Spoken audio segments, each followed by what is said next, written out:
الله أكبر الله أكبر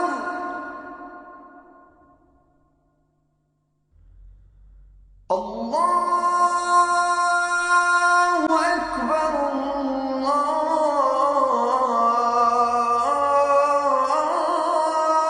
الله أكبر. Welcome to Let the Quran Speak. My name is Sophia, I'm your host. The aim of Let the Quran Speak is to help you gain deeper insights into Muslims and Islam, as it is practiced here and in other parts of the world. We have a special feature today, an interview with Dr. Altaf Hussain. He's a professor at the Howard University School of Social Work in Washington, D.C. Dr. Hussain will discuss the importance of community service. But before we get to that interview, we discuss adoption in Islam. Caring for orphans and neglected children is highly regarded in Islam, but many Muslims are reluctant to adopt. Why is that so? Does it have to do with Islam's emphasis on gender separation and on biological family ties? Is there anything that can be done to change attitudes toward adoption? Here with me to answer those questions, Dr. Shabir Ali, President of the Islamic Information Center. Dr. Shabir Ali, welcome to Let the Quran Speak. Pleasure to be on. Now, what does Islam say, to begin with, about taking care of orphans, taking care of children who are perhaps unwanted or neglected? Well, the Quran lays great emphasis on taking care of children, and this goes back to the life of the Prophet Muhammad, peace be upon him, himself. He was an orphan. Quran makes reference to this by saying, "Alam yajidka yatiman fa'awa." Did he not find you? God found you as an orphan and took care of you. Of course, he was taken care of by his grandfather and then by his uncle, but the Quran puts it thus, that God took care of him. And the chapter in which this is mentioned, chapter Ad-Duha, then concludes by saying, فَأَمَّا الْيَتِيمَ فَلَا تَقْهَرْ. As for the orphan, do not treat the orphan harshly. And as for the one who is begging, do not repel them, and so on. So the Quran in this passage and many others emphasize that it's a very important part of being a Muslim, that we do care for orphans and we look after the needy. Mm-hmm. Obviously, in modern times, one of the ways that we take care of orphans is by adopting them. What do Muslims do? It seems like Muslims are not really interested in adopting children. No one will give against the idea of fostering children. If we think of the word kafala as taking care of somebody, looking after their needs and so on at the physical level, then all of this would be welcome across the board. Adoption poses a particular question because of another historical incident in the life of the Prophet Muhammad, peace be upon him. He had adopted a man, I have to say, because the person he adopted was not a child at the time. Mm-hmm. He was only 10 years younger than the Prophet Muhammad, peace be upon him, himself. Okay. And this adoption had a lot to do with the nature of life and the way in which people adopted at that time. Basically, he declared openly that this person is now his son. Tribes adopted people from other tribes and made them one of their own. This sometimes helped the tribe, made the tribe stronger. Usually very often the adopted men, mm-hmm. To strengthen the tribe and provide one more warrior if needed. The adopted a person in this case would also be of some benefit to the adopting parent, and so on. But out of this incident, we have a further development in the life of the Prophet, peace be upon him, which is spoken about in the 33rd chapter of the Quran. And the way this was spoken of, just to get to the chase here, is that there are two distinct passages within that surah, one in the verses numbered 3 to 6, and the other in the verses numbered 33 to 40. In the verses numbered 3 to 6, that's at the beginning of the surah, it says that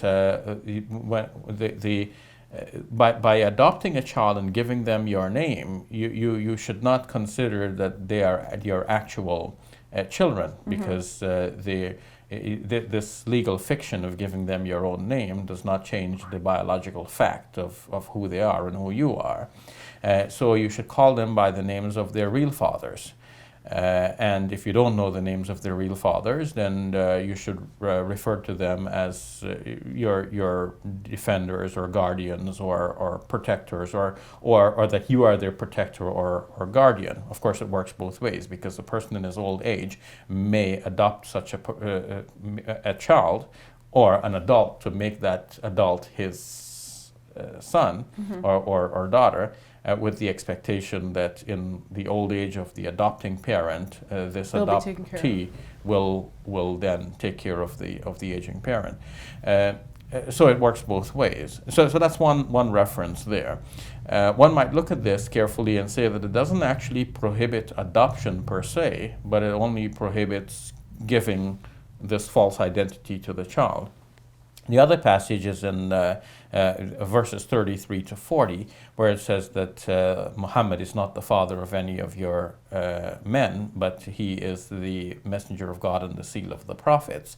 That seems to be at least that is the concluding verse, the verse number 40.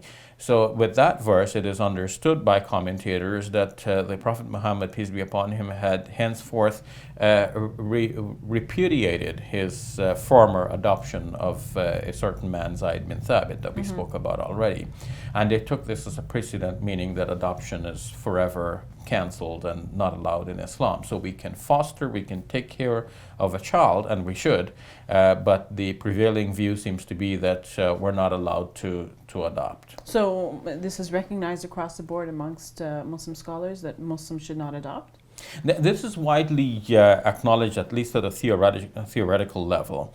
At the practical level, we have new developments and thinking. A paper published about this from the American Society for Muslim Advancement shows that the matter is broader and deeper than just that superficial, simple pronouncement that adoption is not permissible, because first of all, we have already acknowledged that kafala, or taking care of orphans, is the very Islamic thing to do.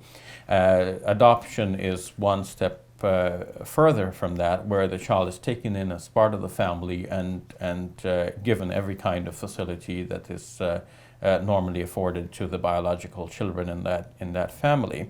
But what this paper also recommends is that to deal with the fact that the Quran prevents this legal fiction of giving the false identity of the child, we can embrace what is referred to in modern times as open adoptions.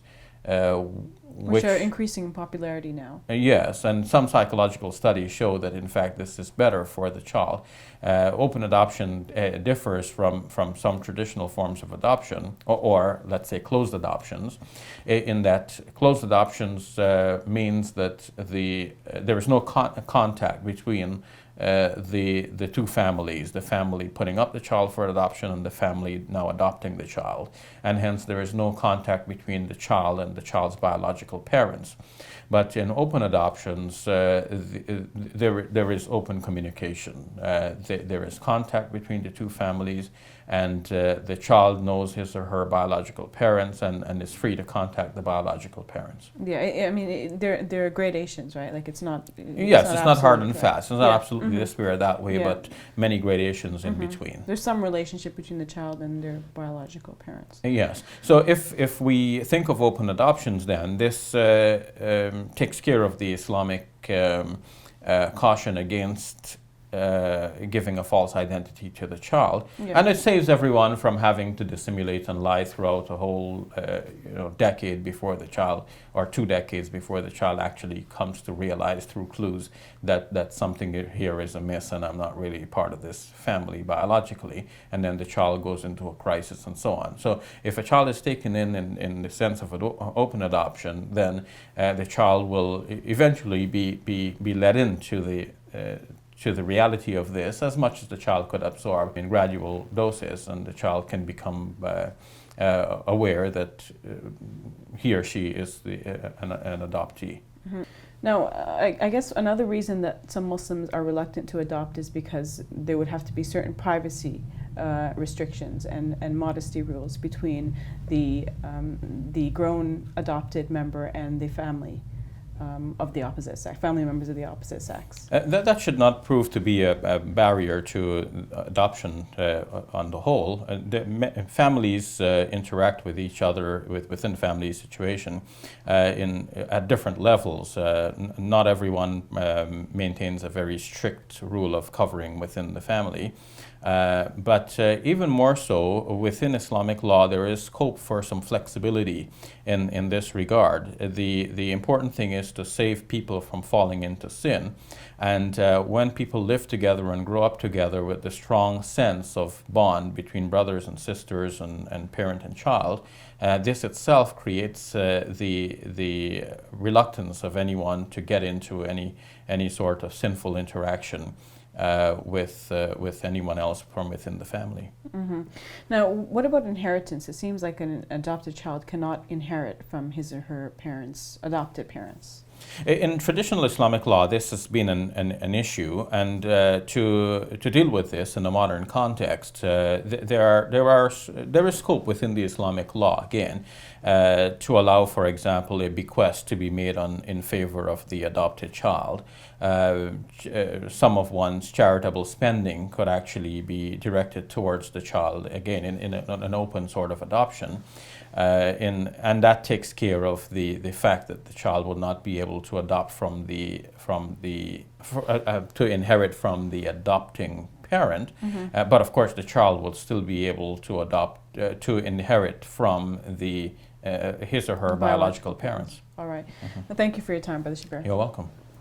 We'll take a break. When we return, we will go to an interview with Dr. Altaf Hussein, a professor in Washington, D.C.